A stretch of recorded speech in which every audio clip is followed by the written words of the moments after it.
Welcome to Resume Storyteller with Virginia Franco, bringing you interviews with industry experts and regular folks who tested the job search waters and succeeded, and strategies to tell your story and land you job interviews in 60 days, guaranteed. Here's your host, Virginia Franco.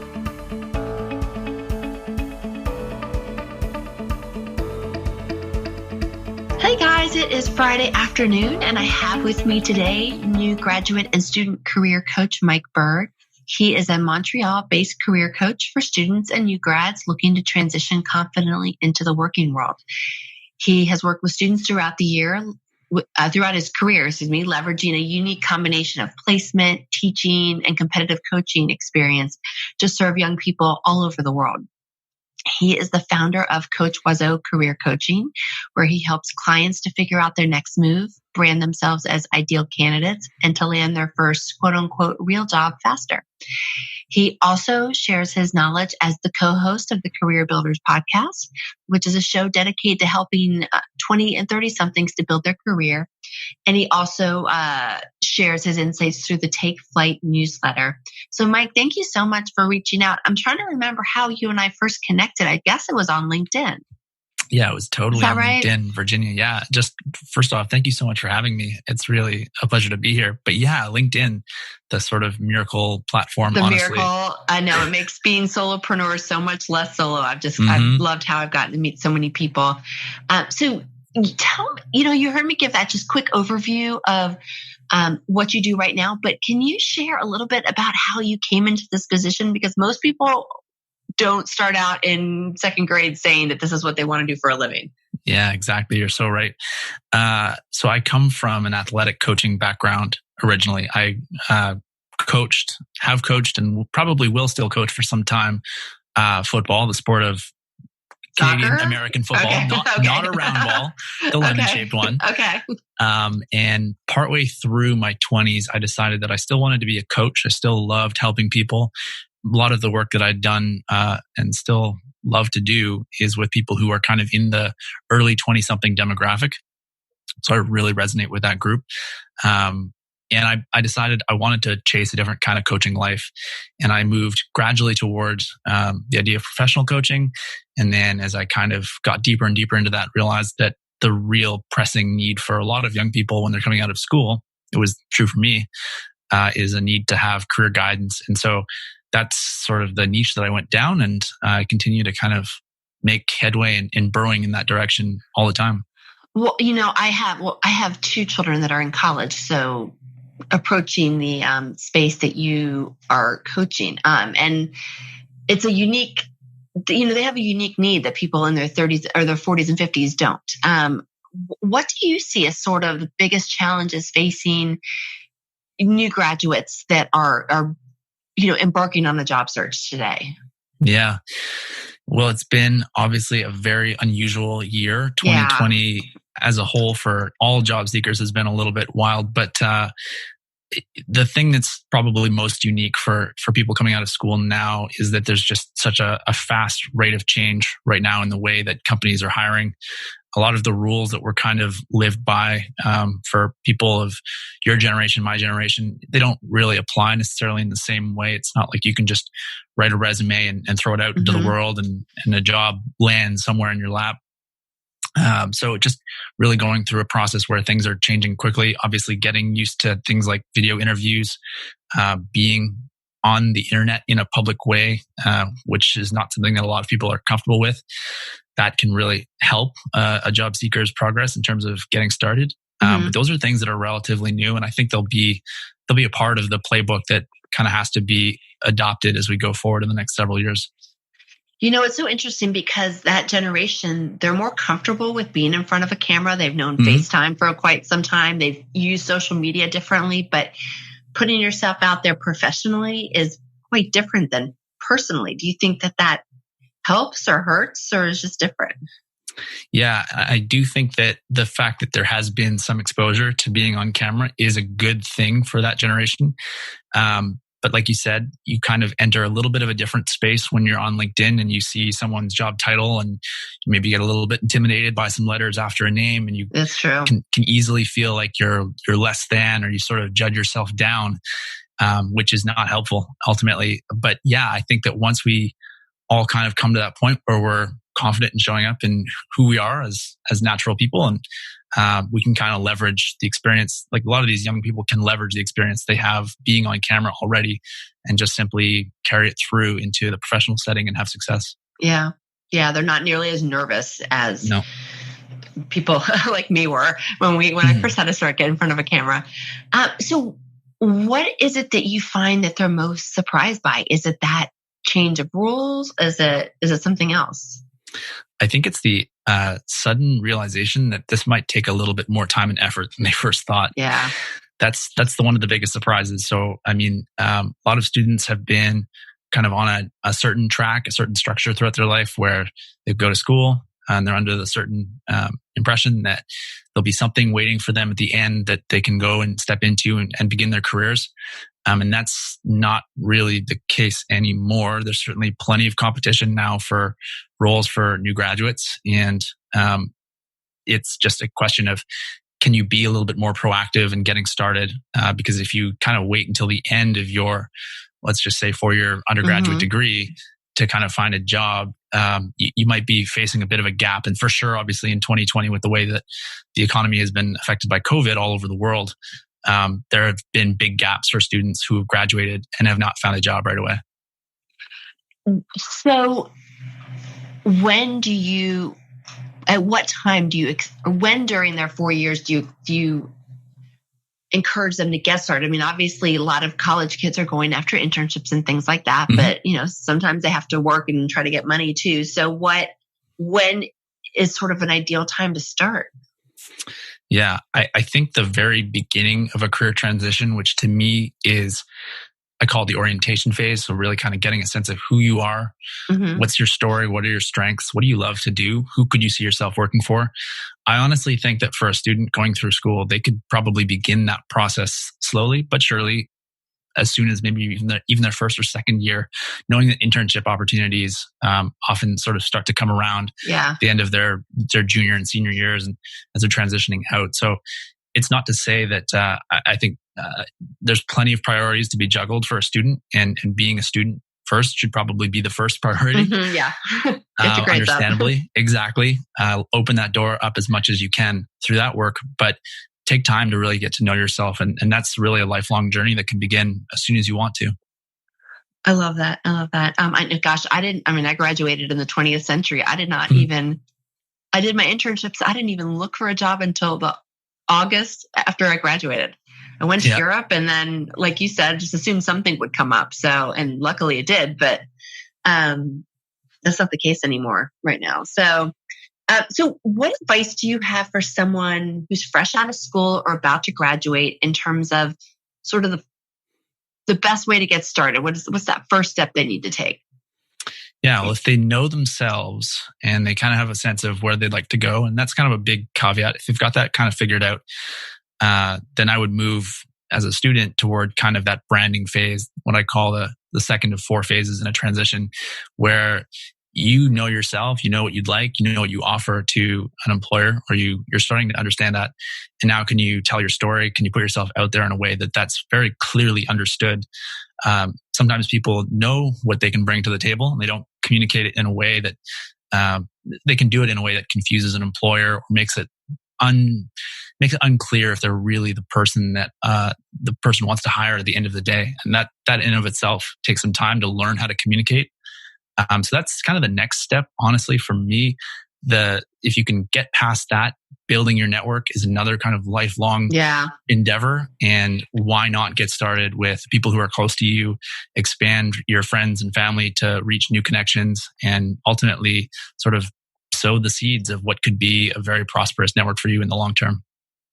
No, that's so wise. I have a friend from school who we were talking about the importance of networking, and that companies recognize that. And he was saying that his very first job out of school, the company purposely hired people who were super well connected in their university through their activities and all of that, because they knew that those people all had parents. It was insurance sales.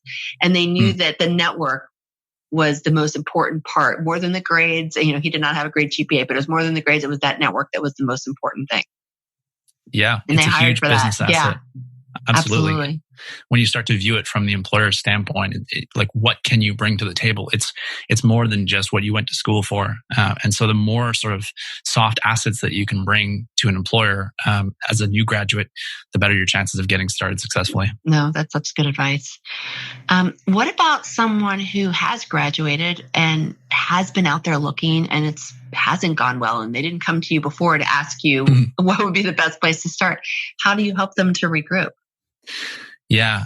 If they've been able to track where they have gone through in their job search, first of all, it's a great time now to go back and look through and see, are there any kind of trends and things that have come up that indicate maybe where there's a bit of a miss or a missed opportunity. Now, I mean, a lot of people that seek out career coaching have not done that. And That's true.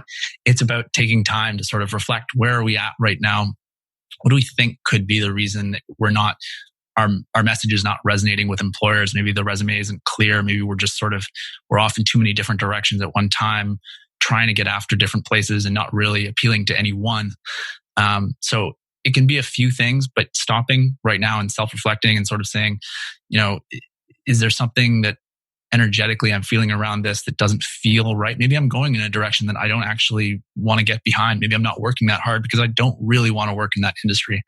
So there's a lot of questions to be asked when you get to that point after usually a very frustrating time. But that's kind of where a lot of people end up when they're talking to me. Do you find that, let me back up because this is something that I deal with older clients as well. But do you find that new grads are more apt to apply online? And do you feel like that the process of applying online, they have a greater chance than older people do? Or is it equally sort of as frustrating in terms of their chance of success? Yeah, that's a great question. I want to say anecdotally, young people might feel a little bit more at ease applying online. It's very easy, literally, to hit the easy apply button on whatever platform it is that you're applying through. Whether it's really easier for them to do that over and over again, I don't know. I think the level of frustration can be pretty much the same. Like I said, going back to just sort of the expectation that there is going to be a job waiting for them at the end of school, and all they have to do is hit easy apply and it's going to show up. I just think that there has to be sort of a different approach. A lot of people kind of want a quick fix when it comes to getting a job. And at the end of the day, there's a lot of more subtle mindset things that have to change first. Yeah, no, that's true. But the return on, you have to apply to like 100 jobs to get 3 or 4 responses. Do you think that it is equally low for new grads? Are those numbers about right? I want to say it is, just anecdotally. Yeah. It can really depend on the firm. Also, like the industry itself. We're in a time where the brand power of some companies, like the tech giants, like Big Four accounting consulting firms, those brands are so strong now. There's literally just thousands of people applying to jobs when they're posted. And we could obviously go off and talk about the hidden job market and what that's all about. But the bottom line is that it's a very, very competitive time for someone who's coming out of school to try and get into those companies. And I don't know if the percentages are really ever going to be in their favor. Yeah. It might be a little better than 3%, but I also know that there are some instances where your chances of really getting a job through an online application become less than 1%. Wow. No, I think you're right. I suspect you're right. I hadn't even thought about the brand recognition because that's where people tend to try to aim when they're first started. What about, I don't work in this space. I tend to work with older people, but sometimes I'll end up working with their kids. So I'd love to hear your thoughts on helping people who are really open to what their first job might be. They have their degree, but they're like, I could do sales, or I could do sports marketing, or I could, Yeah. I think, an important kind of caveat to start off with is that I think it is possible to be too broad in your search intentions. Yeah. And no one really wants to go to the heart surgeon who also fixes cars and sells insurance for reasons of just, inadequate trust. It's hard to really feel like that person is credible. And it's the same idea for a job seeker who feels like I could do this and that. It's not that the idea of being able to do different things is inherently bad. it's about making sure that you don't confuse an employer who isn't able to establish trust in your application because you said, I'm good for these, 5 different roles that you've posted. That's a pretty tough thing to make someone believe. So I think for a young person who is trying to figure out what they want to do, they have a broad range of interests. Mm-hmm. Pick the one that resonates with you the most. I mean, compare each one against the other. Not, let's say you had 5 interests. Don't compare all of them at the same time. The simplest way to kind of narrow it down is to say, is interest A more interesting to me than interest B? I'm using the word interest a lot, but it's basically that. Go head to head with your comparison until you find out what's the one thing that I want to try first. And the best part about being early on in your career is you can try something, and if it doesn't work or you don't like it, you can just go do something else. You have a long career. Go and use it. So compare A against B, and then A against C, and then or whichever one you pick of those 2 versus all 5 at once. That's really good advice. What is there something that just drives you sort of nuts or most nuts when it comes to things that your clients do where you realize that it's really not helping them at all? Yeah, I would say it's when they make it too much about them. Oh, what do you mean by that? So when you're reaching out to someone that you barely know and they work in a target organization that you're interested in joining, and immediately you come out and ask, hey, I see you're working for this team in this organization. I'm interested in this job. Here's my resume. Can you put my name in to the hiring manager? Yada, yada, yada. That really is making the process about you, the job seeker, and not taking the time to actually build the relationship that usually has to be established first before any kind of an ask like that can go through. And just like the idea, the energy around job seekers, they tend to, and this is, I think, probably true, not just for new grads, is that they're so caught up in wanting to get a job as soon as possible. And they don't take the time to realize what is on the other side of the table and the way that an employer is actually viewing the hiring process. There's very different priorities, right? The job seeker who wants to land as fast as possible versus the employer who is really trying to hire in a way that reduces risk. Right. When you start to talk into that language a little bit more, making it less about you, more about the employer, that's when things start to change for you very quickly. So is there an icebreaker or a way of reaching out to someone at a target organization that you think would help to successfully build a relationship that then could maybe make them more apt to advocate for you if an opportunity arises? Mm-hmm. Yeah. So I would maybe call this the common ground approach. If you do a little bit of research into the person that you're trying to reach out to, find out what do you have in common maybe with that person. Maybe you went to the same school. Maybe you enjoy the same sports. Maybe there's just something that they're doing. So a little bit more of a complementary approach. Maybe there's something that they are doing. They have a podcast, they have a blog on the side, or something that they're doing that is really interesting to you. And you genuinely, that's an important part of this, you genuinely care about that. It's going to show up in the way that you reach out to them.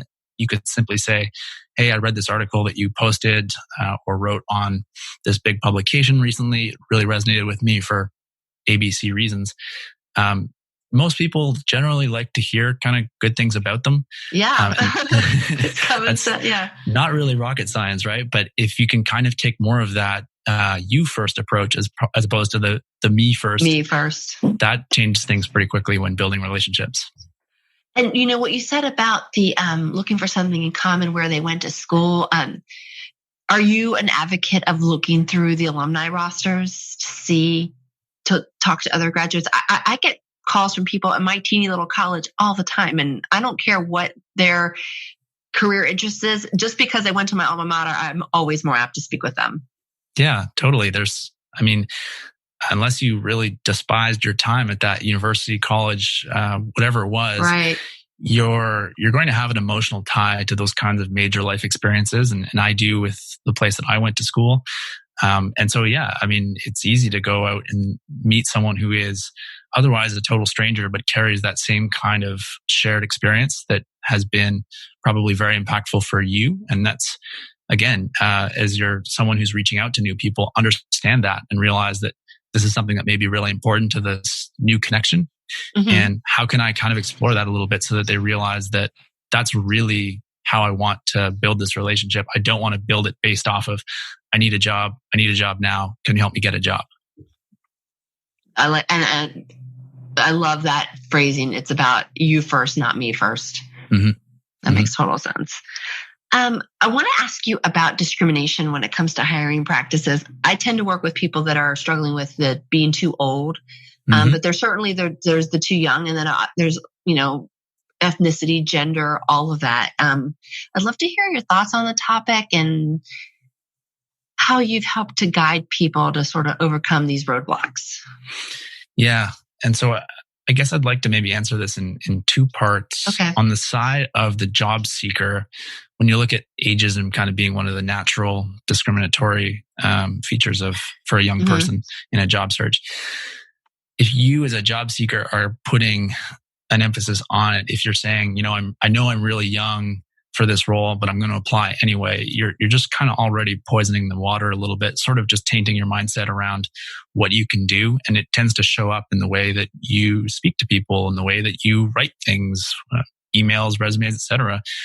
So I'm not saying ignore it. I'm saying more accept it for what it is and put the focus on what would actually make you a great candidate for this role, because that's the thing that you can control. You have a skill set. You're working on developing a skill set. You have different assets that can be brought to the table. How can you market those more effectively, as opposed to just kind of getting trapped in that limiting belief, which is really not your fault as a job seeker. That's an issue for an employer. And that's kind of where I wanted to also answer that is, I think we're living in a time right now. Black Lives Matter movement is obviously still going to be a very important discussion, and I believe it really needs to be for a long time. There's all kinds of other discrimination that happens, and it's really a reflection of the fear of an employer. So it's on the employer to kind of really sort of stop and take notice and say, hey, what could I be doing differently to actually create a fairer world? That's not really something the job seeker can affect, but I'd like to see more and more employers have that sort of self-reflection, which is often pretty tough. But I do think it's what's necessary for us to move forward from where we are now, which clearly has a lot of conflict. We've got some work to do. Yeah. Yep. So from the job seeker's perspective, then ignore it, accept it, but don't let it limit you, and focus instead on what's within your control, which is your skills, the value that you were able to provide in your experiences, or the potential value you're able to provide. That's the same advice I give people when they're struggling with the too old side of things. Yeah, absolutely. If you can do all that, if you can demonstrate the value and you can just not just come across, but actually be a really competent candidate for your age or whatever might be a limiting belief that an employer is carrying, that there's no real, we're looking at the world right now. We have some incredibly young people doing incredible things. Yeah. Whether it's in politics, whether it's in climate change, there's some amazing stories in the world of young people who started young, I would say, in terms of just wanting to make a difference in the world in a meaningful way. And they shouldn't let other people's sort of fears around, the employer might say, when I was that age, I was doing this. Well, that's you and your experience. But if you as a job seeker say, this is me and my experience and my value, here it is, you can have access to it. I'm applying to your company. If you don't want it, that's okay. I'll go somewhere else where that's appreciated. Yeah. Don't let it define you. Well, I'm glad you didn't say for people to put some little gray hair in their hairs. No, I have not, not yet. So I'm sure you get this when you're with the kids that you're coaching. If someone comes to you and says, okay, I have a couple minutes and I'm going to get ready to job search. What are two things that I absolutely have to get started? What would you say to that? Well, I think one answer could be, have a really clearly written resume and an optimized LinkedIn profile, because those are great tools to have. You could also have I like to send my clients 2 little CRM, low-tech Excel documents. So they're charts that allow you to track who you're connecting with and who you're applying to. So you kind of have that organized in a way where you know the relationships that you're building consciously. You're keeping track of the places that you're researching and getting to know that could be potential places for you to land. Those are all really good technical or tactical things, I should say. But I think the two, and I'm going to expand on the term tool here a little bit. I'm going to broaden its meaning a little bit. I think two things that job seekers should carry with them, whether they're looking for a job or not, whether they're starting out their career or not. One is to have mentorship in your life, whether it's a coach, whether it's someone that you really just need to bounce ideas off of, or who can give you straight feedback in an honest way that's beneficial. Yeah. That's one of the things. A good sounding board. Exactly. That's one thing. And then the other tool is, and I sound a bit ironic because I'm just getting into this now in my 30s, but had I done this in my 20s, I'd be a lot further along in life, I think, is to have a journal, to make time and space for you to just put ideas down. Doesn't have to be too structured. You could ask yourself some questions every day, but the better you know yourself, the better you will be at selling yourself. And journaling is one of those really concrete ways of developing greater self-awareness. So especially as you do it over time. So that's another thing. If you're just starting out, track yourself, understand where you are in the process, the energy that you're feeling around certain places and certain activities, so that you can do more of the things that you love, that are natural to you and that you feel strongly about, versus less of the things that you just know are not right for you. So, question about journaling. Do you recommend that people adhere to a regular schedule? Because the few times I tried to journal, I only wrote when I was furious or upset. And so I just like, this is a good venting board, but I don't know that I'm getting any self-reflection. I just look like a really unhappy person. Yeah. So, I mean, the consistency element in journaling will help you cover off the moments where you're not just angry, hopefully. There you go, right? Right. Like So, angst, teenage angst. I think it is important to have an outlet, though. What you just talked about in terms of kind of letting go of angst, letting go of stress, that's another great sort of value proposition of a journal. Because maybe there's some patterns there in what you're writing that will tell you something really important that you should know. But yeah, the more often you do it, the more regularly you do it, the better it is over time. It's the same thing for things like meditation and any kind of mindfulness initiative. It's one of those compound habits that pays off in the long run if you do it regularly. Well, what I love is that you gave me two tactical tools, the resume, LinkedIn, and then some sort of a way to keep track of who the heck you're speaking to, because it's so easy to lose track of it. And then the mentorship sounding board, consistent journaling is strategic. And it can be done, one you use intermittently, but the other is something that is, is woven throughout your career, hopefully. Mm-hmm. Yeah, absolutely. Doesn't have to just be it's not a one thing and that done. You pull out. Exactly. Right. Yeah. So last question, my favorite one. You have two jobs right now. You have your podcast, you have your coaching. What's next for you in 2021? Yeah, great question. I feel like I'm still kind of answering that myself some days. If we get out of our houses. Yeah, as soon as we can get out. In early 2021, I'll be relaunching it was the 21-day challenge back in September. It will become the 15-day challenge in January when I relaunch it. And it's basically 2-3 weeks episode of young job seekers who want to transition from school to the working world in a way that is accessible, not too expensive, in a way that builds some community and walks them through some of the real core pillars of becoming a good job seeker. There's 4 main ones: learning how to narrow your job search, learning how to optimize and tell your story through LinkedIn, learning how to actually write a compelling resume, and learning how to network and interview with people.